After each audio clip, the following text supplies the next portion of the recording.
Hello everybody and welcome back to my channel. If this is your first time here, hi, I'm Cassidy. If it's not, thanks for always tuning into my videos. Little ghosties are covered. You can't even see them. Today we are doing the end of year book tag. Now you're probably sitting here like, Cassidy, it's a little bit early, but here's the thing. I see booktubers do this tag every single year at the end of the year. But when you look at the questions, they're meant for September. They're meant to transition you into the end of the year. So they're questions that get you thinking about your last couple months. So here we go. Here is the end of the year book tag. Oh, I will also link the original video creator down below, but I actually don't know who it is. So I'm going to have to do some searching. I don't think it'll be too hard to figure out, but you can look down below for that. Are there any books you started this year that you need to finish? Yes. Yes, there is. These two chunkers have both been started. There's only a bookmark in there. This one didn't get a bookmark and need to be finished. The Splintered King is the sequel to The Black Coast, which is one of my favorite reads last year. So I really need to get to it, and the third book just recently, well, this month, comes out. And so I really need to read it. I'm just very scared I'm not going to love this one the way I loved the first, and that terrifies me. And Of Darkness and Light by Ryan Cahill, this is just so chunky that I put it off all the time. I really enjoyed The Fall, which is the prequel novella to this series, and I gave the first book in the series 3 stars, and I really hope that The Fall, the writing style in that, is what we continue to get in Of Darkness and Light, and I'm really excited to love this series the way so many other people do. I mean, there's dragons. It's essentially Aragon, but with more depth. The next question is, do you have an autumnal book to transition you into the end of the year? I have a lot. I really have a lot. I have a lot of content planned for the last bits of the year. I think the best one I'm gonna put for this is Winds of Strife and A Touch of Light. A Touch of Light is by Thiago Abdullah, and just look at this cover and tell me it doesn't scream autumn. So I think that this works perfectly for an autumnal book to get me going to the rest. And Winds of Strife is by UG Gutman. They're both indies, so if you're on this channel, you know how much I love an indie book. And what the frick was that, Cassidy? I'm embarrassing. That was cringe. This one is about witches, and more specifically witch hunters, and trying to take the witch hunters down from the inside, but like all the things you did to have to get to the point where you can take them down.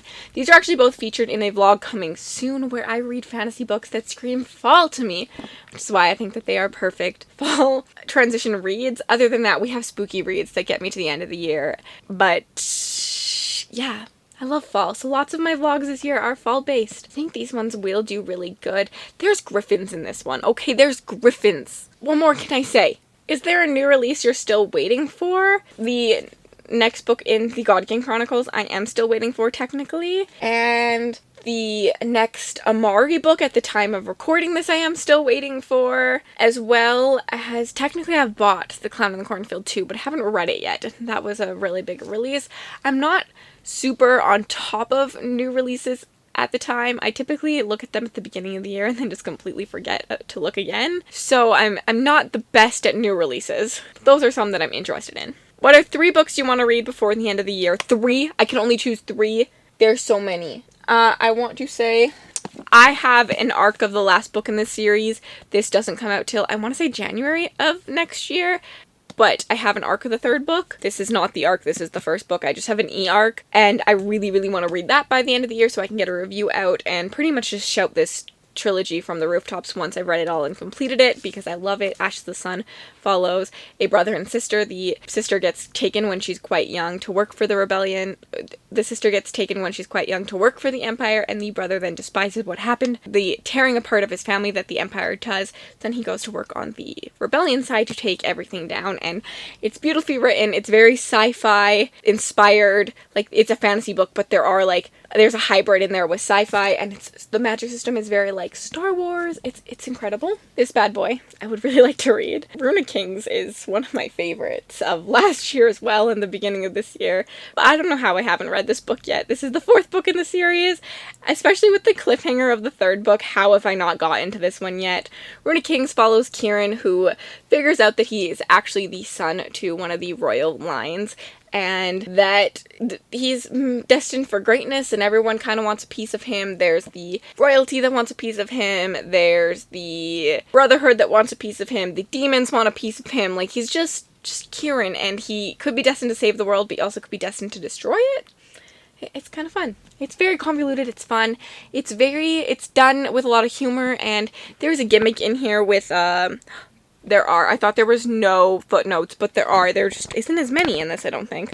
But there's footnotes and a narrator that's overarching it, and Talon is my favorite character. One of my favorite characters I've read. I love Talon. Last one is The Bladed Faith. I've been saying this for so long. This was one of my most anticipated releases of the year, and I need to get to it. I need to get to it. I need to get to it. Casty, you need to get to it. This follows Cyrus, who at 14 sees his family killed, his gods killed, his empire taken down, and he becomes a political prisoner.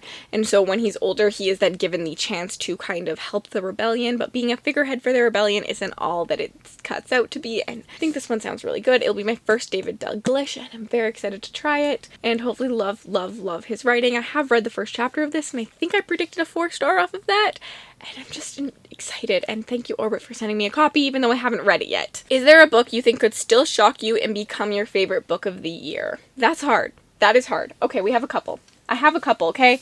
I think A Touch of Light definitely has the ability to. I do love me an indie book, and if it's done well, I think that I could love it, and I've heard nothing but great things about this one. How far would you go to resurrect someone you love? Would you change who you are to show you belong? We're following a bunch of different characters, very typical medieval setting, sword and sorcery, I think.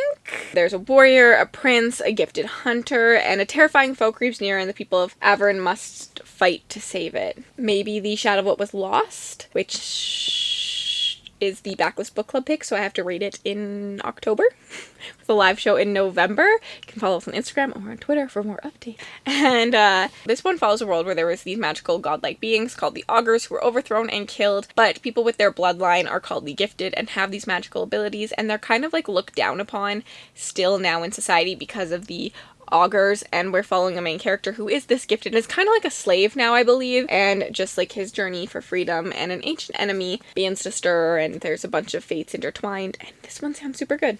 And maybe The Pariah by Anthony Ryan, which follows a character who is part of a band of outcasts, and then something happens and he ends up joining the Empire to like get his revenge. I love a good revenge story, so maybe that one. Otherwise, the only books I think could maybe top my favorite book of the year would probably be the rest of the Malice series by John Gwynne, which I do need to read by the end of the year, and I don't know how I haven't read those yet, considering how much I loved and adored Malice. God, this tag just reminds me of all the books I need to read. This is not a good time. And then the last question is, have you already started making reading plans for the coming year? No, I haven't. The fact that I have plans made all the way into November is so much for me. Normally, I can't even commit to reading sprints until like 10 minutes before. You want me to like plan my content out that far?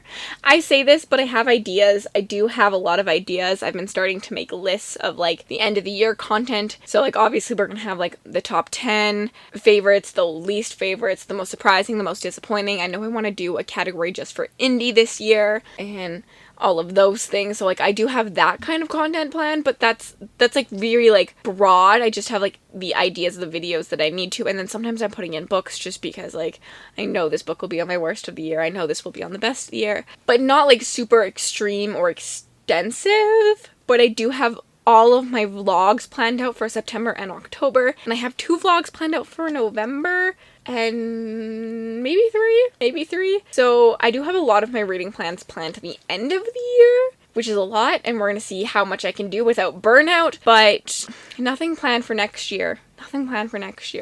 Yeah, so just expect chaos on this channel. You know, that's all you could expect, especially with live reading sprints. I am hoping to get back into doing live sprints next month. I tend to slow down a little bit in October. My last wedding of the year is in October, and photographs are quite busy for fall, though, September and October. In November, I will 100% be back doing live reading sprints a lot, and yeah, that's just like all of my planning right now that I have to tell you. Anyways, if you enjoyed this video and you made it all the way to the end of this video, leave me a pumpkin emoji down below. We're gonna see a lot of pumpkin emojis this coming month. And if you'd like to connect with me on other platforms, my Bookstagram, my Book Twitter, my Goodreads, and my Patreon are all linked in the description bar below. Have yourselves an absolutely remarkable day.